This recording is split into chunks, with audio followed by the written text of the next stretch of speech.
ഇത് പേപ്പറാണെന്ന് തോന്നുന്നു കേട്ടോ. പേപ്പർ വേസ്റ്റാ പിള്ളേർ കയറ്റി.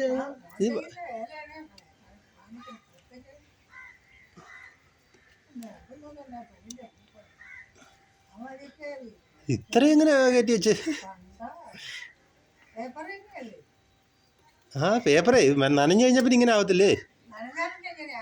ആ നനഞ്ഞാ ഇങ്ങനെ ആവും. അതല്ലേ പേപ്പർ നനഞ്ഞ. അതല്ലേ ഇതിന് വേറെ കുഴപ്പം. നമ്മളത് വാങ്ങുമ്പോൾ നമ്മളൊന്നും ശ്രദ്ധിക്കുന്നില്ല. ഇതിൻ്റെ ഈ ഹോളുണ്ടല്ലോ, ഇത് വളരെ ചെറിയ ഹോൾ. നമ്മളിത് വാങ്ങുന്ന സമയത്ത് നമ്മളിതൊന്നും ശ്രദ്ധിക്കത്തില്ല. നമുക്ക് ഇതിനൊക്കെ പണി കിട്ടുമ്പോഴാണ് നമ്മൾ അറിയത്തുള്ളൂ. അപ്പോൾ ഇതിങ്ങനെ മേടിക്കുന്ന സമയത്തൊക്കെ നോക്കി മേടിച്ചില്ലേ കുഴപ്പമില്ല.